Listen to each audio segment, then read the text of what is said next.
Hi everyone. This is a video that will fill you in on how to best search for sources for your AP Lit research paper. And this thing that you're seeing on your screen is basically the part of the research paper packet that explains step 3. And that's what we're going to cover today. So step 3 is really just searching for at least 5 sources and exporting and printing a Works Cited page from NoodleTools. So one step that I didn't explicitly state is that you need to enter the source into NoodleTools properly, and that's where a lot of students sort of get stuck. So I'm going to walk through the process as if I am one of you. So here is my NoodleTools project. And my research question is, how can rap lyrics be used to teach poetry in the high school English classroom? So here's my hypothetical thesis. Because rap and hip hop rely so heavily on sound devices such as rhyme and meter, rap lyrics can be an effective vehicle for improving students' ability to understand poems and poetic devices. So that's my guess. So now I'm at stage 3, step 3, which is where I'm starting to look for sources.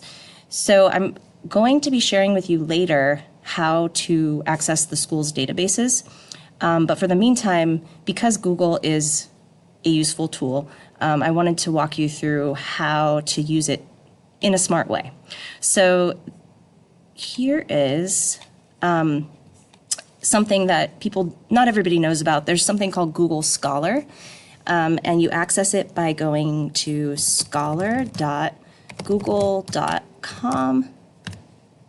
And what this does is it searches mainly just scholarly journals, and depending on your topic, it can be a really great resource for finding reputable sources. Not to say that regular Google can't also lead you in the right direction, but I wanted to make sure you guys knew about this as well. So I might type in the keyword, let's see, using rap to teach poetry, and it looks like it's been searched for before. And as you can see, it gives you a summary of many different sources. And this is a little hard to read. The best thing is to probably click on one that sounds intriguing. And if it looks like one of these top 3, that means it's probably the full article and that it'll be really useful to you. Sometimes it's just the citation, which means that you don't actually have access to the article itself and you'd have to look elsewhere for the article. But if you find one that doesn't have the article linked, maybe ask the librarians to see if they can help you find the article itself using one of our school databases. Anyway, so this one sounded intriguing since it talks about the way that rap can also be used to talk about cultural stereotypes and other things. So since that was interesting to me, I am going to click on this, and it leads me to the article. No, I don't want to take a survey. And so here we have the article, and we have, if I wanted to read it, I would probably either save it or download, and then that makes it a little easier to read. But if you want, you can also read it that way. But we're not at the reading stage yet. We're just at the stage where we're entering sources that we might want to read later into NoodleTools. So what I do is I go back to my NoodleTools account, and I click on Sources. And it's empty because I haven't added any sources yet. So the first step is to decide, okay, what kind of source is this? So you've got a bunch of options. You could answer, is it a database? Is it a website? Is it a print source? Is it something that you heard or that you watched? So those would be like videos, etc. Or if you heard a talk or a speech on a certain topic. If something is an app or a file, you would click that. And then other are other things that probably none of you will use, but there you go. So what I can tell from looking at this is, first of all, it looks reputable. It looks like something that is going to be well researched and supported by experts in the field, because it's over here. I can see that it's from the Journal of Adolescent and Adult Literacy. And it has a little logo, which tells me it's probably quite legitimate. Also, it's on JSTOR, which is a database that really only has reputable articles that have been published and reviewed by people who make sure that nothing in there is way off. So all the information I need, basically, is going to be right here. I just have to look for it. So it looks like it was an article in the journal. It was 7 pages in this one publication of this journal. So here's a really easy way to enter it on NoodleTools. I like using the split screen method, and all you do if you're using Chrome is you drag the tab, and then you go to, where did NoodleTools go? Nope. Sorry, everyone, technical errors. Okay, so now I'm going to put this on the other side of my screen. And you don't have to do the split screen format. You can just click back and forth between windows if that doesn't bug you. So this is an article that was published in a journal. So I'm going to call it a print source, just because it does have certain page numbers, which tells me that it was a print source. And then you choose the right category. So in this case, these are the most common ones, the green ones, but some other ones are here too. So this was a journal. All right, so now I just have to fill in the correct answers to these statements. So who is the author? Well, I just go back, and it looks like the author is this person, Deirdre Glenn Paul. So you want to actually take your time and figure out which of these names is her first name, and it's Deirdre. It looks like middle name is Glenn, and then last name is Paul. The reason it says or group here is sometimes something will be published by an organization, in which case you would just write the name of the organization there. If there's a suffix, like sometimes people will say MD or PhD or Queen, apparently.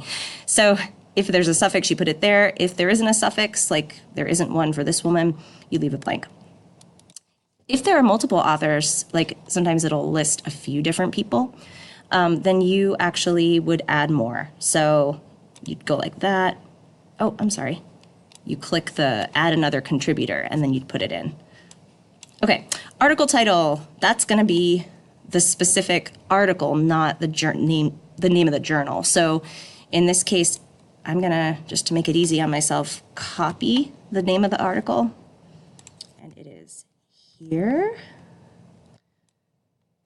And then the nice thing about NoodleTools is it does give you some tips. So as you're filling it in and you hover over it, it'll give you a tip. English translation, that would only be if you found a source that's written in another language, and you would, of course, write like un buen dia, or whatever the name of the article was in Spanish, or whatever language up here, and then the English translation would be a great day, would be the English translation. So that's pretty rare, but that's what that's there for. Pages, so they actually gave us the pages over here, 246 to 252. Oops. Start and end. And then, okay, and then here we have the specifics about the journal that it came from. So this little drop down is, let's say you change your mind, you're like, oh, this wasn't a journal, it's actually a newspaper article. You could actually go and change it here. But we're gonna stick with journal because it is a journal. Okay, so name of journal, that's this thing that's in italics. Journal of Adolescent and Adult literacy. The volume, it's given right there, because this is like a magazine that gets published every month or two, and so this tells us which issue it was published in. Publication date, here, if you look for it right here, you've got the date. It was November 2000. And the date of the month wasn't given, so we just leave that blank. Quick note about the date. If you are doing a research project or research paper that is about computers and you realize, oh, my source was written in 1972, maybe consider whether it's the best source, because some things have changed in the field of computers since 1972.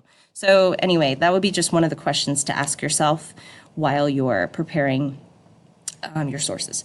Okay, so if it was part of a series, which this one wasn't, you would drop down into the original number of the series, but I'm going to leave it blank.